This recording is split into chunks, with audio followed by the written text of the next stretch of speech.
ప్రభు నామమునకు మహిమ కలుగునుగాక. హల్లెలూయా.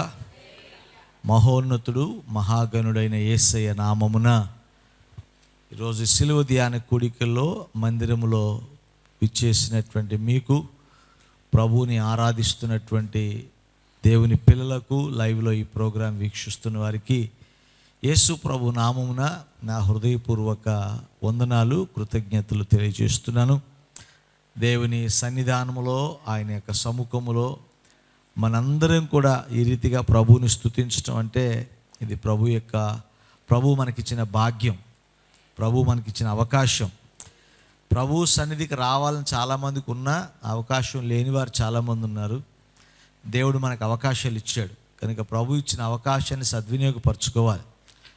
మనకి రోజు రావాలనిపించినా కొన్నిసార్లు అవకాశం ఉండదు, కానీ ప్రభు తెరిచిన మార్గం ఉండగానే, అవకాశం ఉండగానే, నేడు అనబడు సమయం ఉండగానే మనం ఎల్లప్పుడూ కూడా ప్రభువుని స్తుతించే వారిగా మనం ఉండాలి. కనుక ఈ రాత్రి కూడా కొద్దిసేపు దేవుని వాక్యాన్ని ధ్యానం చేసుకుందాం. కనుక ప్రతిరోజు దేవుని వాక్యాలు మనం ధ్యానం చేస్తున్నాం. మన ఆధ్యాత్మిక జీవితాలను ప్రభు బలపరుస్తున్నాను నమ్ముతున్నాను. మనం ప్రోత్సహించబడుతున్నాం, మనం సరిచేయబడుతున్నాం, ప్రభు కృపలో ఎదుగుతున్నాం అని నేను విశ్వసిస్తూ ప్రభు సన్నిధిలో ప్రభుని గణపరుస్తూ నేటి వాక్య ధ్యానం కొరకు మనం కనిపెడదాం. పరిశుద్ధమైన బైబిల్ గ్రంథం నుంచి అపోస్తలుడైన పౌలు కొరింథీ సంఘానికి రాసిన మొదటి పత్రిక. అపోస్తలుడైన పౌలు భక్తుడు కొరింథీ సంఘానికి రాసిన మొదటి పత్రిక 16వ అధ్యాయం 13వ వచనాన్ని నేను చదువుతున్నాను. 16వ అధ్యాయం 13వ వచనం. మెలకువగా ఉండుడి, విశ్వాసమందు నిలకడగా ఉండుడి, పౌరుషము గలవారై ఉండుడి, బలవంతులై ఉండుడి, మీరు చేయు కార్యములన్నీ ప్రేమతో చేయుడి. ప్రభునందు ప్రియ దేవుని బిడ్డలారా, దేవుని వాక్యాన్ని మనం చూస్తున్నప్పుడు పౌలు భక్తుడు కొరింథీ సంఘానికి లేఖ రాస్తూ ఆ లేఖలో దేవుని పిల్లలైన వారి ప్రవర్తన ఎలా ఉండాలనేది అక్కడ పొందుపరిచాడు. కారణం ఏంటంటే కొరింథీలో ఉన్న దేవుని పిల్లలైన వారందరూ కూడా వారికి ఉన్నటువంటి ఆకర్షణలు, వారి చుట్టూ ఉన్నటువంటి పరిస్థితులను బట్టి వారందరూ కూడా పాపమునకు ఆకర్షించబడుతూ శరీరేచ్ఛకు లోనవుతూ వారి ఇష్టానికి జీవించడానికి పూనుకున్నప్పుడు సంఘ క్షేమాభివృద్ధిని కోరుకొని సంఘమంతా ఆధ్యాత్మిక వృద్ధి పొందాలని ఆశించినటువంటి పౌలు భక్తుడు వారు ఏ విధమైన జీవన విధానాన్ని కలిగి ఉంటే, వారు ఏ విధమైన ప్రవర్తన కలిగి ఉంటే వారు సంఘ క్షేమాభివృద్ధి కలిగించేలాగా జీవిస్తారు, వారి జీవన విధానం ఎలా ఉంటే వారు ఆత్మీయంగా బలపడతారు, దేవునికి ఇష్టలుగా వారు మారుతారు అనేది పౌలు భక్తుడు ఆ సంఘానికి ఆ రోజు ఈ మాటలు రాశాడు. అయితే కొరింథీలో ఉన్న సంఘానికి రాసిన మాటలు మనకేంటి అని మనం అనుకున్నావా? వాక్యం ఒక వ్యక్తికో, ఒక కాలానికో, ఒక జనాంగానికో రాసింది కాదండి. వాక్యం అన్ని కాలాలకు, అందరి వ్యక్తులకు, అందరి ఆధ్యాత్మిక మేలు కొరకు రాయబడినటువంటిది దేవుని యొక్క వాక్యం. కనుక ప్రభు యొక్క వాక్యం ఏదో ఒక్క వ్యక్తికి, ఒక్క తరానికి, ఒక్క మనుషునికి కాదు, ఇది అందరికీ సంబంధించినటువంటిది దేవుని యొక్క వాక్యం. కనుక దేవుని వాక్యాన్ని వింటున్న మనందరం కూడా ఇది ఎవరికో రాసిందని కాదు, మన కొరకు రాసినటువంటిది, మనతో ప్రభువు మాట్లాడుతున్నటువంటి మాట, మన జీవితాలు వెలిగించడానికి ప్రభువు మాట్లాడుతున్న మాట అని గ్రహించి, గుర్తించి మనందరం కూడా ప్రభు పరిచర్యలో ఈ వాక్యాన్ని ధ్యానం చేయాలి. ఈ చదవబడిన వాక్య భాగంలో చూస్తే 5 సూచనలు పౌలు భక్తుడు చేశాడు. ఎన్ని సూచనలు అండి? 5 సూచనలు. ఒకటి ఏంటంటే మెలకువగా ఉండుడి, రెండవది విశ్వాసములో నిలకడగా ఉండండి, మూడవది పౌరుషము గలవారై ఉండండి, నాలుగవది బలవంతుడై ఉండండి, మీరు చేయు కార్యములన్నీ ప్రేమతో చేయుడి. ఇక్కడ 5 సూచనలు ఇక్కడ మనకి కనిపిస్తాయి. మొట్టమొదటిది ఏమన్నాడు? మీరు మెలకువగా ఉండుడి, బి అలర్ట్, మీరు జాగ్రత్తగా ఉండండి, మెలకువగా ఉండండి. కనుక ఒక్కొక్కటి సమయాన్ని బట్టి మీ ముందుకు తీసుకొస్తాను. మనం మెలకువగా ఉండవలసిన కాలం ఆదమరిచి ఉండేటటువంటి కాలం కాదు. ఈ కొరింథీ పత్రిక రాసి ఇంచుమించు 2000 సంవత్సరాలు అవుతుంది. అంటే సాధారణంగా మనం కొద్దిగా ఎవరి వయసుకు తగ్గట్టు వారు ఒక 20 సంవత్సరాలు 25 30 సంవత్సరాలు వెనక్కి వెళ్తే ఇదివరకు పెద్ద తాళాలు వేసే పెద్ద భయం ఉండేదేమీ కాదు. ఎక్కడ పెడితే చెప్పులు అక్కడ ఉండేవి, అవునండి. ఎక్కడ పెట్టిన వస్తువు అక్కడ ఉండేది. ఇప్పుడు మనం ఇలా పెట్టి అలా తిరిగి వెళ్ళినప్పుడు కొన్ని కాకులు వచ్చి ఎత్తుకెళ్ళిపోతుంటాయి. అవి కాకులే కాదు, మనిషి కాకులు కొన్ని ఉంటాయి, అవి ఎత్తుకెళ్ళిపోతూ ఉంటాయి. ఎక్కడేమి ఎత్తుకెళ్ళిపోదామని చూసే కాకులు కొన్ని ఉంటాయి. అందుకే దొంగల భయం ఎప్పుడూ లేనంతగా మనకు వచ్చేసింది. అందుకే ఇప్పుడు వేసవి కాలం వచ్చినప్పుడు పోలీసు వాళ్ళు ఒక హెచ్చరిక చేస్తారు, ఏంటంటే మీరు సెలవుకి వెళ్ళినప్పుడు మాకు చెప్పి వెళ్ళండి. మీరు సెలవుకి వెళ్తే ఇంకొకళ్ళు ఎవరో పండగ చేసుకుంటారు మన ఇంట్లో. అందుకనే మీరు సెలవులకు వెళ్ళేటప్పుడు మాకు చెప్పండి, మీరు జాగ్రత్తగా ఉండండి. మీరు బయటికి వెళ్ళినప్పుడు జాగ్రత్త, అన్ని జాగ్రత్తలు చెప్తూ ఉంటారు. కానీ ఇప్పుడున్న కాలాన్ని మనం చూసినట్లయితే మనం మునిపెన్నడూ లేనంత జాగ్రత్తగా ఉండవలసినటువంటి దినాల్లో మనం ఉన్నాం. ఎందుకంటే అపవాదికి తనకి సమయం కొంచెమే ఉందని తెలిసి అపవాది ఏం చేస్తాడు, చెలరేగిపోతున్నాడు. ఏర్పరచబడిన వారిని సైతం పడద్రోయుటకు అపవాది పూనుకుంటున్నాడు. ఎవరిని మింగుదునాన్ని గర్జించు సింహం వలె తిరుగులాడుతున్నాడు. కనుక మనం ఏర్పరచబడ్డాం, యేసు రక్తంలో కడుగబడ్డాం, రక్షించబడ్డాం, పరిశుద్ధాత్మను పొందాం, సంఘంలో ప్రముఖంగా ఉన్నాం, ఆత్మీయంగా ఎదుగుతున్నాం, ప్రార్థనా పరులుగా ఉన్నాం అనుకొని నిర్లక్ష్యంగా ఉన్నాం అనుకోండి, అపవాది ఎవరిని మింగుదునని గర్జించు సింహం వలె తిరుగుతుంది. ఏర్పరచబడిన వారి సైతం అపవాది యొక్క శోధనలో పడి తొలగిపోయిన వారు చాలామంది ఉన్నారు. అందుకే పౌలు అంటాడు, రక్షించబడ్డామంటే ఆ రక్షణలో నిలిచి ఉండే వరకు జాగ్రత్తగా మనం చూసుకోవాలి. అందుకే పౌలు ఇక్కడ సంఘానికి చెప్తున్న మాట ఏంటి తెలుసా, మీరు మెలకువగా ఉండండి. కొన్ని విషయాలు మీకు జ్ఞాపకం చేస్తాను, ఎందుకు మనము మెలకువగా ఉండాలి. మత్తయి సువార్త 26వ అధ్యాయము 41వ వచనం ఇక్కడ మనం చూస్తే ఇక్కడ ఒక మాట, చాలా చక్కని మాట రాయబడింది, మీరు శోధనలో పడకున్నట్లుగా మెలకువగా ఉండండి. దేవునికి స్తోత్రం కలుగునుగాక. మత్తయి సువార్త 24వ అధ్యాయము 41వ వాక్యంలో మనం చూస్తే అక్కడ రాయబడుతున్న మాట ఏమన్నాడు, మీరు శోధనలోకి ప్రవేశించుకున్నట్లు మెలకువగా ఉండి ప్రార్థన చేయండి అన్నాడు. దేనికి మెలకువగా ఉండాలంట? శోధనలో పడటానిక, పడకుండా ఉండడానిక? మెలకువగా ఉన్నవాడు పడిపోతాడా? పడిపోడు. ఎప్పటికప్పుడు పరీక్షించుకునేవాడు పడిపోడు. కానీ అజాగ్రత్తగా ఉండేవాడే పడిపోతాడు. చిన్నప్పుడు మన స్కూల్కి వెళ్ళినప్పుడు కుందేలు తాబేలు కథ చెప్పేవాళ్ళు, అవునా? కుందేలు చాలా వేగంగా పరిగెడుతుందని వెళ్ళొచ్చుదని నిర్లక్ష్యం చేసిందంట.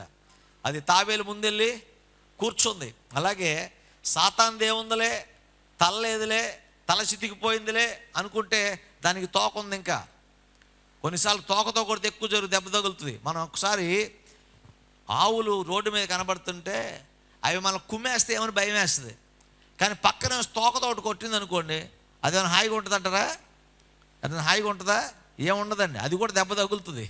అందుకనే అపవాది తనకు తల లేని మాట వాస్తవమే, శక్తి లేని మాట వాస్తవమే, కానీ గాయపరచగలదు, కానీ మనల్ని బాధించగలదు, మనల్ని తోసేయగలదు.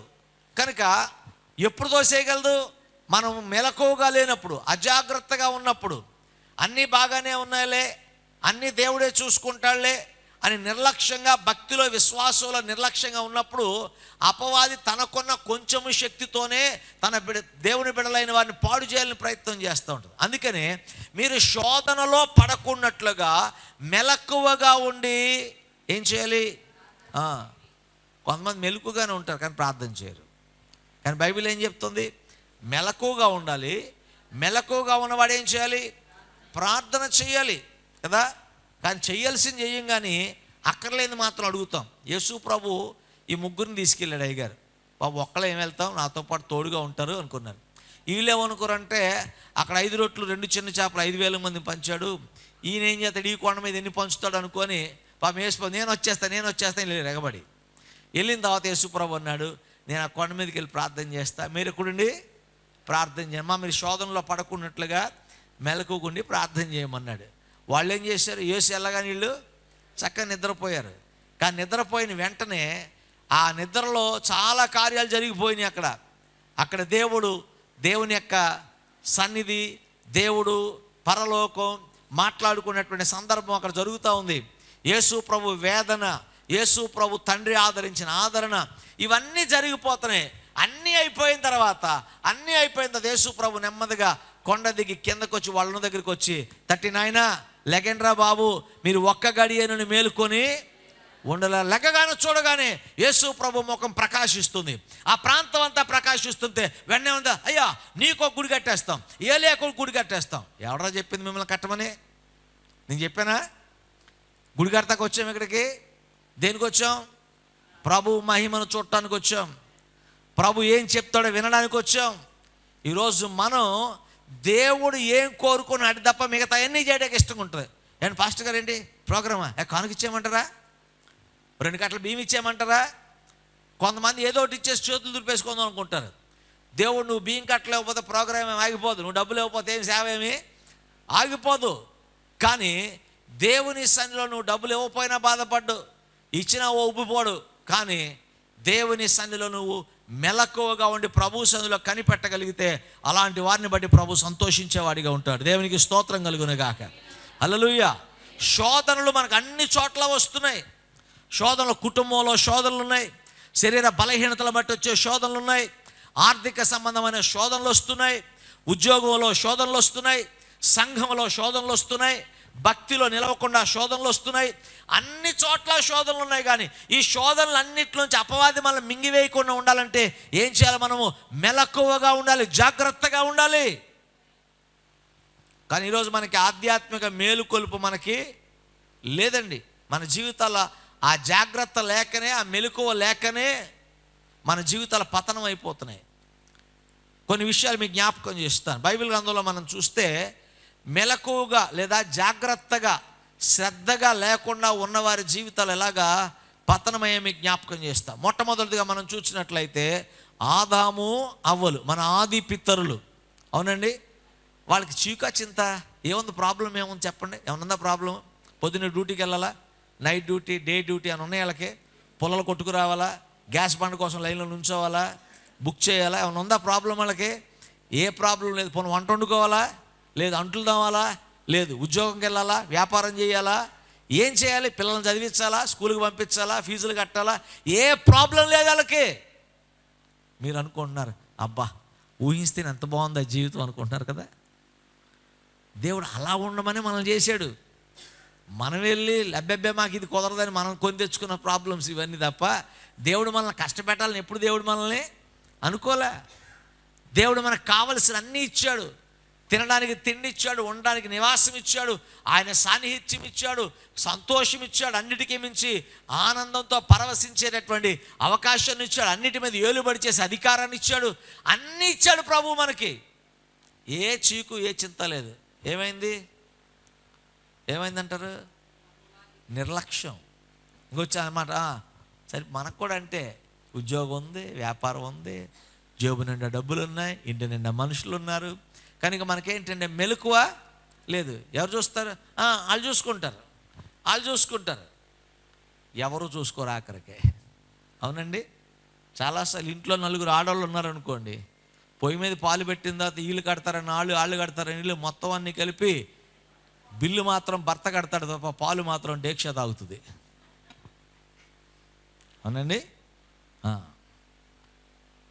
ఇవాళ చాలామంది ఏంటంటే ఒకళ్ళు చేస్తారని ఒకళ్ళు అనుకుంటారు. మనం అనుకోవటమే కానీ ఎవరికి మెలకువ ఉండదు. చాలామంది జీవితాల్లో మెలకువ లేక ఆదామవ్వలిద్దరూ కూడా ఆదామవ్వలిద్దరూ సంతోషంగా ఏ చీకు చింత లేని సమయాన్ని అపవాది వచ్చి ఎవరిని మింగుదునమా అని గర్జించు సింహాలే తిరుగునాడినటువంటి ఆ అపవాది ఆదామవ్వలకు చూపునకు రమ్యమైనదిగా వారికి చూపించింది. వారితో అబద్ధమాడింది, వారిని లాలించింది, పాలించింది, వారి చక్కగా మోసపుచ్చింది. ఆదామవ్వలను ఏదైనా వాళ్ళ నుంచి బయటికి పంపేవారు కాదు నిద్ర పట్ల. అపవాదికి మనం సుఖంగా ఉంటాం, అపవాదికి ఇష్టం లేదు. మనం నాశనం అవ్వాలనే కోరుకుంటుంది కనుక దాని బుద్ధి ఎరిగి, దాని ఆలోచన ఎరిగి మనం ఏం చేయాలి? చాలా మెలకువగా ఉండాలి. ప్రస్తుత దినాల్లో అపవాది ఆ రోజు ఆదామవ్వలకి ఏం చూపించింది? చూపునకు రమ్యమైనది. ఏంటది? చూపునకు రమ్యమైంది ఏంటండి? పండు కదా. మరి వాళ్ళ చూపునకు రమ్యమైంది ఏంటి? యాపిల్. ఇది ఒక యాపిల్. ఇందులోనే చూపునకు రమ్యమైన చాలా ఉన్నాయి మనకి. ఆదాము వాళ్ళకు ఒక పండే కనపడింది, మనకైతే రకరకాల విచిత్రమైనటువంటి విన్యాసాలన్నీ కూడా ఫోన్లోనే కనబడుతున్నాయి. మనం కూడా ఆ ముఖం మీద పడుతుందా ఫోను, కింద పడుతుందా, కళ్ళు మూసుకొని ఇలా నిద్రపోతానే ఫోన్ చూసి, అలాగే కళ్ళు చక్కగా చంద్రబింబలా ఉండే కళ్ళు చీమలు కుట్టేసిన కళ్ళు లేక పొద్దునకి అయిపోయేలాగా ఏమవుతుంది మనం చూసి చూసి. ఎందుకని? చూపునకు రమ్యంగా, వినడానికి సొంపుగా ఉన్నందున ఆదాము అవ్వలు వాళ్ళు పండు చూసి చూపునకు రమ్యమైంది అంటున్నాం. మనం ఇందులో పడిపోతున్నాం. మనం అందులోనే కదా, చూపునకు రమ్యమైన దానిలోనే కదా మనం పడిపోయేది. మామూలుగా మీ ఇంట్లో ఎన్ని లైట్లు ఉంటాయండి? 4 లైట్లు ఉంటాయి. బట్టల కొట్లకి వెళ్తే ఎన్ని లైట్లు ఉంటాయి? అదేంటి, నీ కలర్ కొన్నాను కదా, ఆ లైట్లు అలా కనపడుతుంది. మా ఇంట్లో బంగారం అంటే పాత కొంది ఇక్కడ చాలా మెరుస్తుంది అంటే లైట్లో మరొక ఏం చేస్తుంది? మనల్ని మోసం చేసేవాడు ఎప్పుడు కూడా ఏం చేస్తుంది తెలుసా? మనకు చూపునకు రమ్యమైనదిగా చేస్తాడు. అందుకే అపవాది మనకి అన్ని రమ్యమైనవిగానే చూపిస్తుంది. మన దగ్గర ఒక 30 లక్షలు ఉన్నాయండి, ఇల్లు కొనుక్కోవాలి. అవునా? ఇల్లు కొనుక్కోవాలి, మనకు తగ్గట్టు ఒక ఇల్లు కనపడుతుంది మనకి 30 లక్షలు. కానీ అపవాది ఆ పక్క బిల్డింగ్ చూపునకు రమ్యమైంది, ఒక 20 లక్షలు అప్పు చేద్దాం అంతే. ఆడి జీవితాంతం అప్పు కట్టుకుంటామే సరిపోద్ది అడిగాక. మనకి ఎప్పుడు కూడా చూపునకు రమ్యమైన దాని మీదకి వెళ్ళామో దెబ్బతినేస్తాం. ఆదాము అవ్వలు చేసిన పని అదే, చూపునకు రమ్యమైనదిగా ఆదాము అవ్వలకు అపవాది చూపించినందున వారు శోధనలో పడిపోయారు. ఈరోజు దేవుని దృష్టి నుంచి నిన్ను మరల్చి నీకు రమ్యమైనదిగా ఏది అపవాది చూపిస్తుంది? ఒకవేళ ధనాన్న, అధికారాన్న, పరస్త్రీనా, పరపురుషుడినా, నీ ఆస్తినా, లోకాన్న, ఏది చూపునకు రమ్యమైనదని చూపించి అపవాది మోసం చేయాలని ప్రయత్నం చేస్తూ కనుక నువ్వు మెలకుగా ఉంటే నువ్వు పడిపోవు. కానీ మెలకుగా లేకపోతే ఏదేని వనములో దేవుని సాన్నిహిత్యాన్ని, సహవాసాన్ని కోల్పోయిన ఆదాము అవ్వల స్థితే మనకే పడుతుంది. మనం కూడా దేవునికి దూరస్తులం అవుతాం, ఆశీర్వాదానికి దూరస్తులు అవుతాం, సంతోషానికి దూరస్తులు అవుతాం, నెమ్మదికి దూరస్తులు అవుతాం. చెమటూర్చి కష్టపడి సంపాదించి ముళ్ళ పొదలు, గచ్చ పొదలను సేద్యపరిచే దుస్థితి మనకు రాకుండా ఉండాలంటే మెలకువగా ఉండాలి దేవుని పిల్లలు. స్తోత్రం చెప్పండి, హల్లెలూయా. మెలకువగా ఉండాలి. మనకు కావలసింది మనకు దొరికితే మెలకువ ఉండదు. అవునండి, సంసోన్ గారికి కావలసింది దొరికింది, ఈయన దగ్గర ఉన్నది పోయింది. ఏమైంది? పొద్దున్న లేచేటప్పుడు నెత్తి మీద ఎంటికలేక లేవు, ఎప్పటి వల్లే విరజీ ముందు అనుకున్నాడు. కానీ ఆయనలోంచి ప్రభావము వెడలిపోయింది, ఆయనకి మెలకువ లేదు. చాలాసార్లు లోకాశలు చూపునకు రమ్యమైనవి ఏం చేస్తుంది తెలుసా? మనం మోసపుచ్చబరచబట్టడానికి అపవాది మనల్ని ప్రేరేపిస్తుంటుంది అని అనుకుంటా. మన మేలు కొరకే కదా, మన సంతోషం కొరకే కదా, మీ ఇష్టం కొరకే కదా. నేను ఒక టీవీలో అడ్వర్టైజ్మెంట్ చూసా మొన్న. వరల్డ్ కప్ వస్తున్నప్పుడు నాకు క్రికెట్ అంటే కొద్దిగా ఇష్టమే కాబట్టి నేను వరల్డ్ కప్ చూస్తున్న సందర్భంలో ఒక అడ్వర్టైజ్మెంట్ వచ్చింది. నన్ను చాలా ఆలోచింపజేసింది అడ్వర్టైజ్మెంట్. మనలో ఎంతమంది అలాంటి వాళ్ళు ఉన్నామో, నాతో సహా అందరం కూడా ఎలా చుట్టుక్కుని మనం మోసపోతాము. అంటే కొన్ని అడ్వర్టైజ్మెంట్లు చూడటానికి చాలా బాగుంటాయి, దాంతో మనం అట్రాక్ట్ అయిపోతూ ఉంటాం. ఒక ఇంట్లో 4 పనులు పనిచేస్తూ ఉంటారు. ట్యాప్ కారిపోతుంటుంది, లైట్ వెలుగు ఆరిపోతూ ఉంటుంది. ఇటు చూస్తాడు, ఫోన్లో చూసి టక్కుమని ఒక్కగానే డబ్బులు వచ్చేస్తాయి, వెంటనే మొత్తం పనులన్నీ అయిపోతాయి. కానీ తర్వాత వడ్డీ కోసం వాడు వచ్చి చూపించాడు, మనకి చూపెడతాడా? Money view 5 minutes, loan in 5 minutes, loan in 2 minutes. ఎన్ని ఆకర్షణలు అండి! అమ్మా మీరు ఇప్పుడేం కట్టక్కర్లా, రూపాయి కట్టండి, బండి పట్టుకెళ్ళిపోండి, తర్వాత రూపాయి లేకుండా చేసే బాధ్యత మాది. అదే కదా అది ప్లాను. మీరు రూపాయి ఇప్పుడు కట్టండి, ఆ రూపాయి కూడా లేకుండా చేసే బాధ్యత మాది. అది ఎన్ని ఆకర్షణలండి, అర్థమైందా? ఒక చిన్న ఫ్రిడ్జ్ అమ్మటం కోసం ఫ్రిడ్జ్ కన్నా ఖరీదైన బహుమానం. ఎన్ని ఆకర్షణలు, అన్ని మనల్ని పాడు చేయడానికే. శోధనలు పలు రీతులుగా మన చుట్టూ ప్రతిరోజు వస్తున్నాయి. దేవుడు ఏమన్నాడు? నీకు కలిగిన దాంతో సంతృప్తిగా జీవించమన్నాడు. You must have contentment with what you have.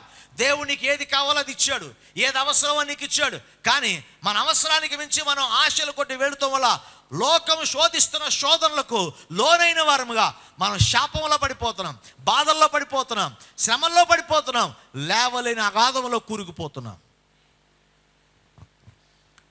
అపవాది ఏర్పరచబడిన వారిని సహితము పడద్రోయాలని చూస్తుంది. ప్రభునందు ప్రియ దేవుని బిడ్డలారా, ఆదాము అవ్వలు శోధనలకు లోనై దైవ సాన్నిధ్యాన్ని కోల్పోయారు. సంసోను శోధనకు లోనై దేవుడిచ్చిన బలాన్ని పోగొట్టుకున్నాడు. దేవుడిచ్చిన ఆశీర్వాదాన్ని దావీదు పోగొట్టుకున్నాడు. దావీదు చేయరాని పాపమును చేశాడు, శోధించబడ్డాడు.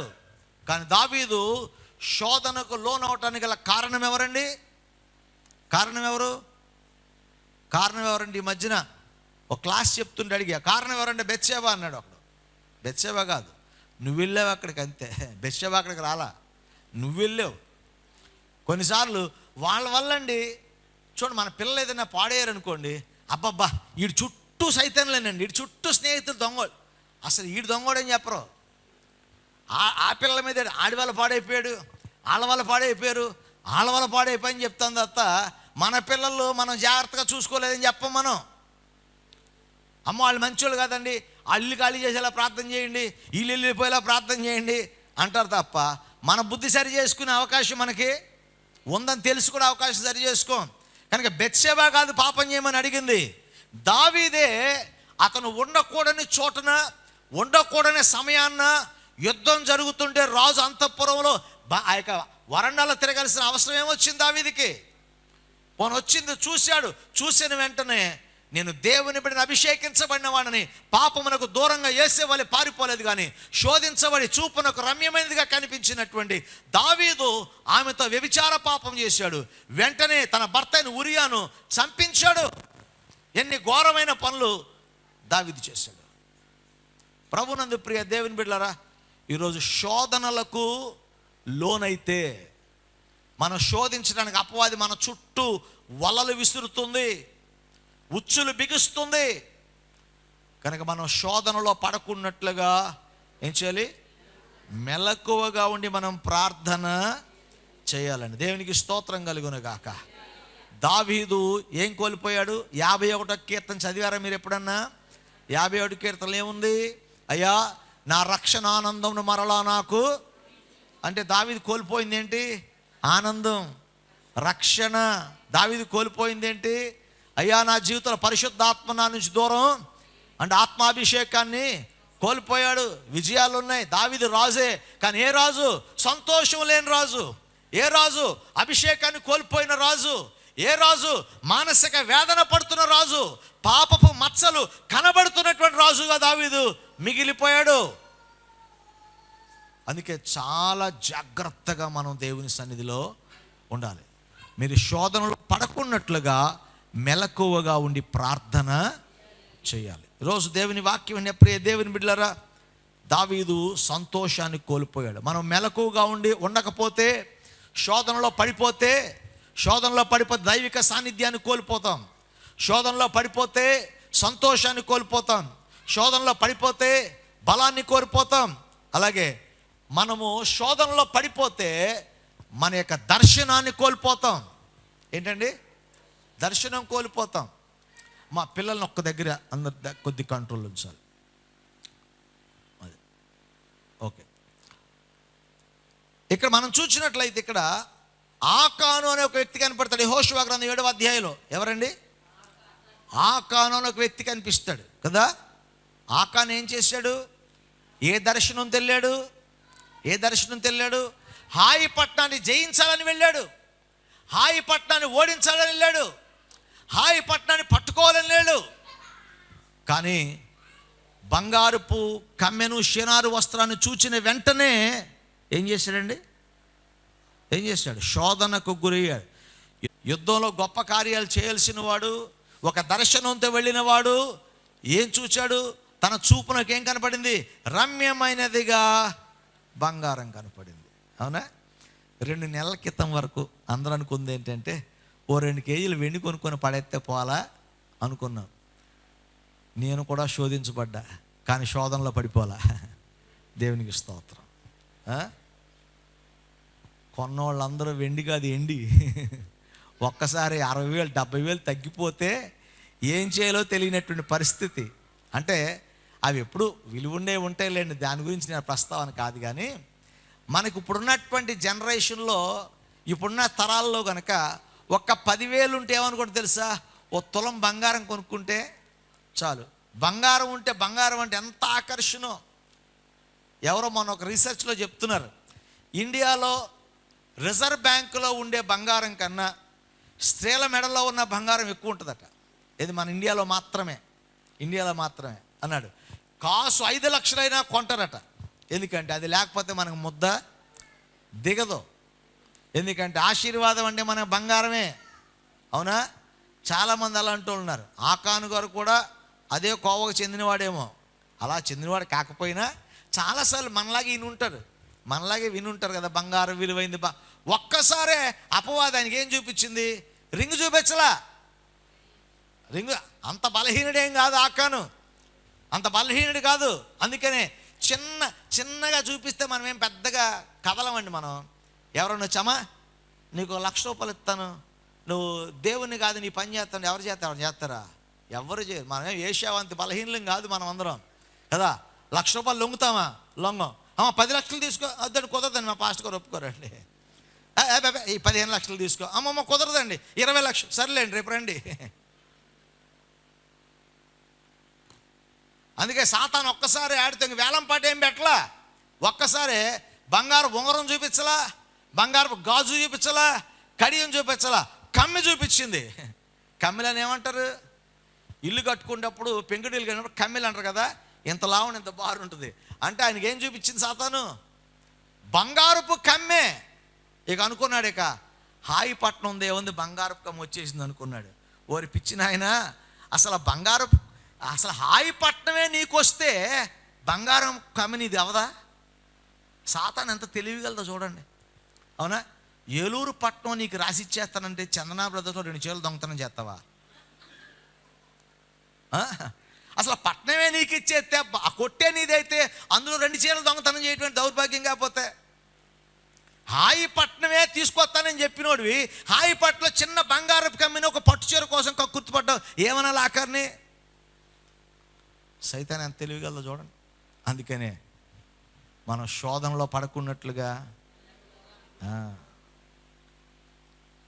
అందుకే అంటారు, ఆల్ గిల్టర్స్ ఆర్ నాట్ గోల్డ్. మెరిసేదంతా బంగారం కాదు, మనకు కనిపించేదంతా సాతాను చూపించేదంతా పరలోకమేమి కాదు. అదేం కాదమ్మా, పర్లేదమ్మా, అది పరలోకం ఇది పరలోకం, తెల్లగొంది నల్లగొంది అంతే.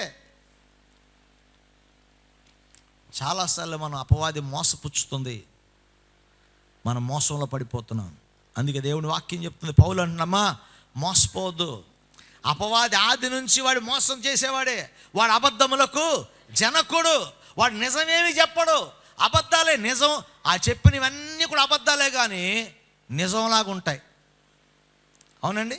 ఆదాము అవ్వలకు సైతాను నిజం చెప్పాడా, అబద్ధం చెప్పాడా? అబద్ధమే చెప్పాడు. ఏం చెప్తాడు తప్ప ఎలాగో చెప్పంటే ఎవరో చెప్పరు. ఆదాముతో అవ్వతో ఏమన్నాడు సాతాను? మీరు చావనే చచ్చిపోయారా? మరి అబద్ధం చెప్పినా నిజం చెప్పినట్టే. మీరు చావనే చావరు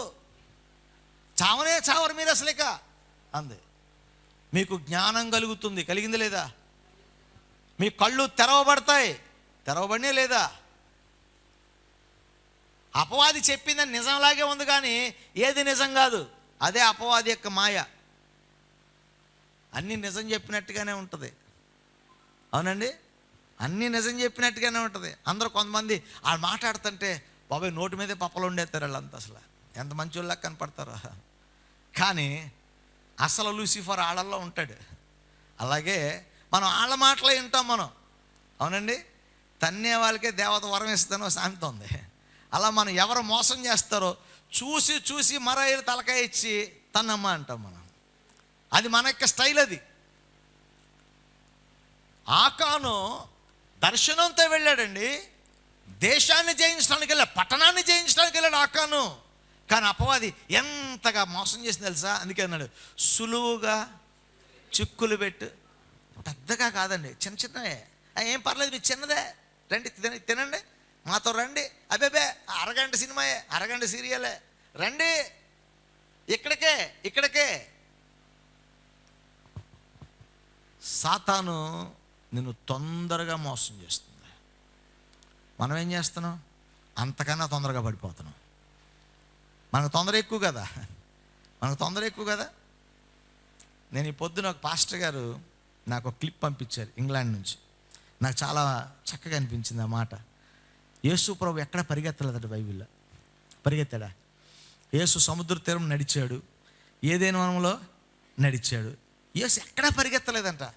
కానీ ఒక్కచోటే, ఎక్కడ తెలుసా?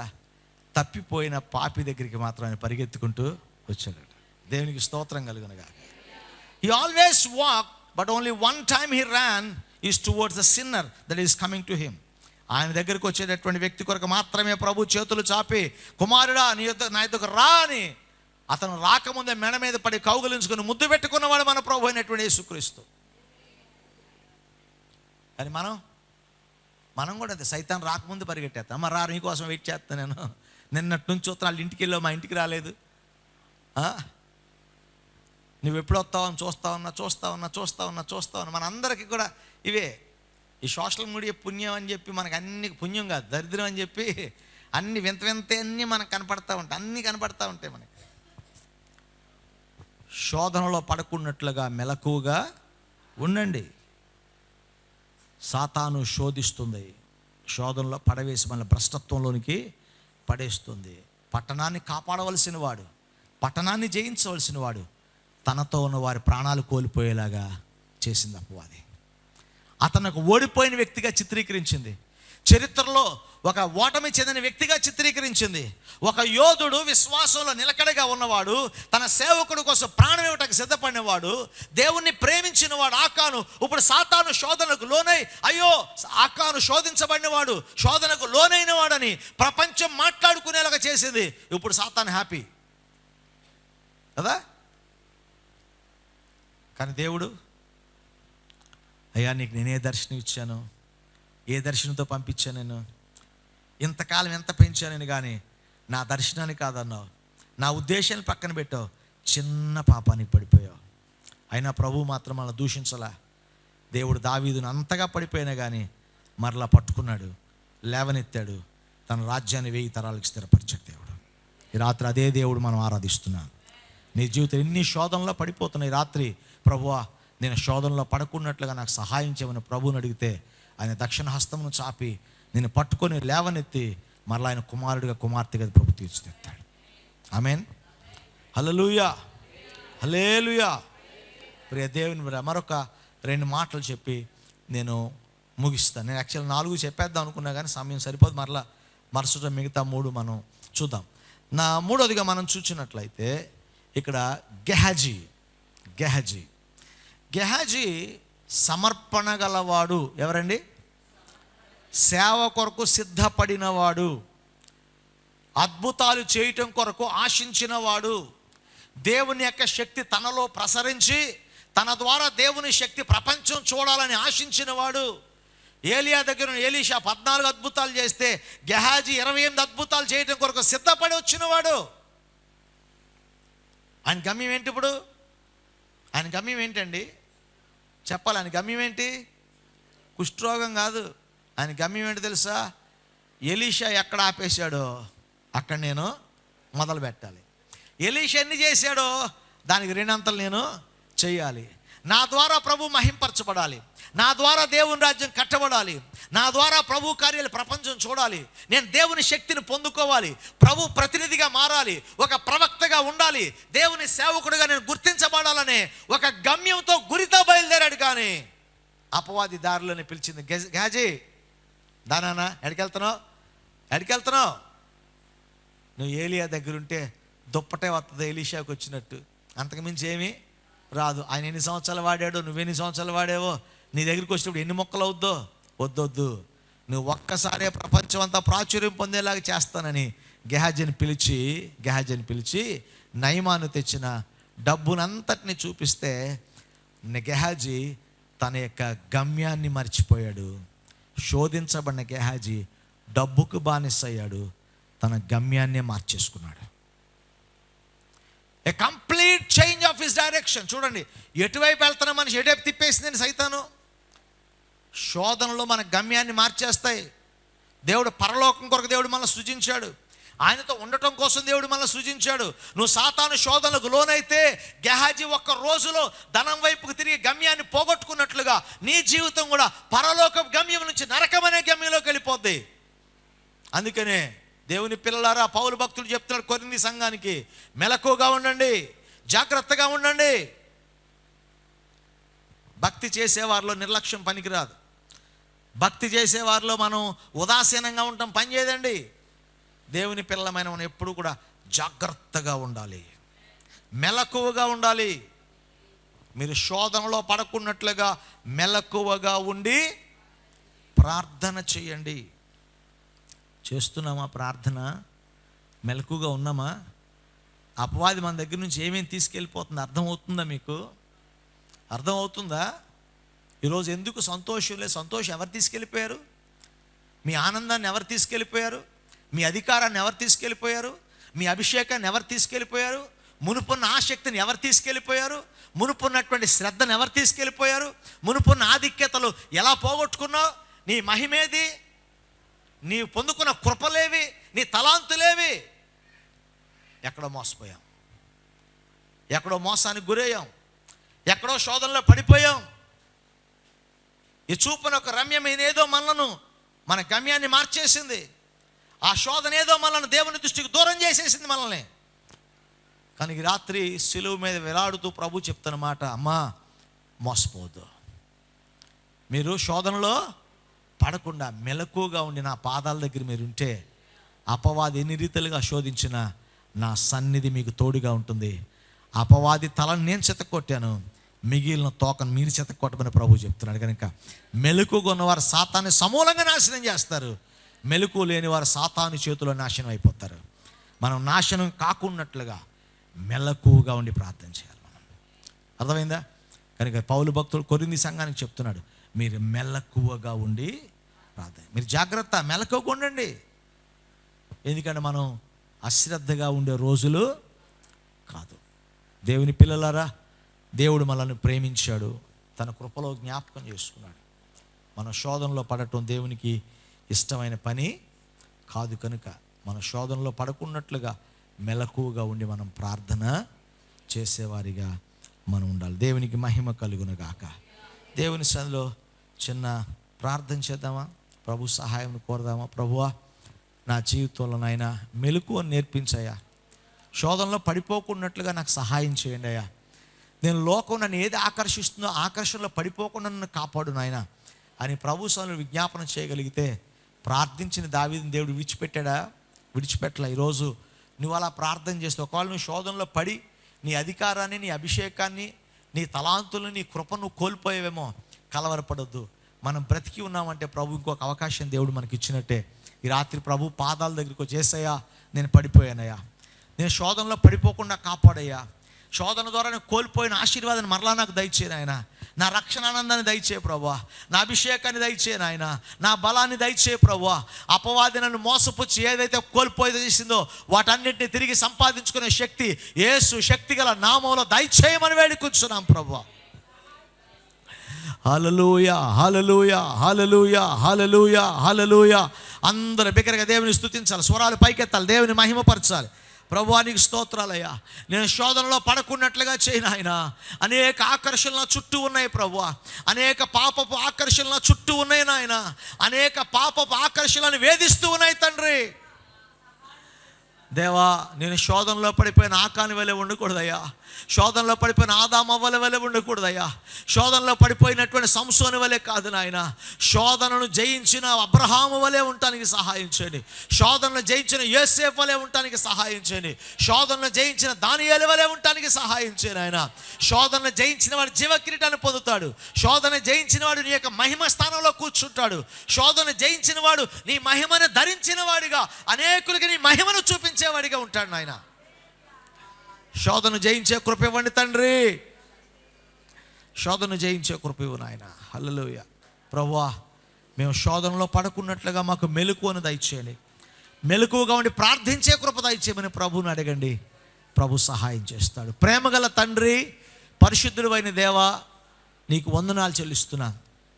ఈ సమయంలో మీ సహాయమును కోరి ప్రార్థన చేస్తున్నాను. ఈ రాత్రి మమ్మల్ని దర్శించి, నీ వాక్కు ధర మమ్మల్ని పోషించి, నీ వాక్కు ధర మమ్మల్ని బలపరిచి స్థిరపరిచినందుకు వందనాలు నాయన. మేము మెలకువగా ఉండి నీ వైపు చూసే నేత్రాలు మాకు దయచేయండి. శోధనలో పడకున్నట్లుగా మమ్మల్ని కాపాడండి తండ్రి. ఈ దుర్దినాల్లో అపవాది ప్రభువా మమ్మల్ని ఎలాగ మింగాలని ప్రయత్నం చేస్తుండగా అపవాదిని జయించే శక్తి యేసు నామములో మాకు దయచేయండి. సిలువలో వేలాడిన మీ వైపు చూస్తూ మీ యొద్ద నుంచి మేము శక్తి పొందుకొని లోకం వైపు అపవాది చూడకుండా సిలువలో వేలాడి మరణం మిగిలి తిరిగి లేచిన నీ వైపు చూసే నేత్రాలు మాకు దయచేయండి అయ్యా. నీ సన్నిధి మాతో ఉంచండి. నీ ఆశీర్వాదంతో నింపండి దేవా. ఈ సమయంలో బలహీనులుగా ఉన్న వారు ఎవరైనా ఉంటే వారిని ప్రతి బలహీనత నుంచి వారిని స్వస్థపరచండి. మీ దీవెనలతో నింపండి. పరిశుద్ధాత్మను అనుగ్రహించండి. ఆత్మకార్యాలు దయచేసి మీరే మహిమ పొందమని, నీ సన్నిధి మాకు తోడుగా ఉంచి మమ్మల్ని దీవించి ఆశీర్వదించమని యేసు నామమును అడిగి వేడుకొని ప్రార్థిస్తున్నాము తండ్రి. ఆమేన్. మన పరమ తండ్రి అయిన దేవుని ప్రేమ, కుమారుడైన క్రీస్తు కృప, పరిశుద్ధాత్మ దేవుని యొక్క అన్యోన్య సహవాసం, సమాధానం కూడి వచ్చిన మనకును ఆయన నామమును ప్రేమిస్తున్న సకల పరిశుద్ధులందరికీ ఇప్పుడు ఎల్లప్పుడూ సదాతోడే నడిపించును గాక. ఆమేన్. ఆమేన్. ఆమేన్. అందరికీ వందనాలు. ప్రభువు మిమ్మల్ని దీవించును గాక. God bless you all.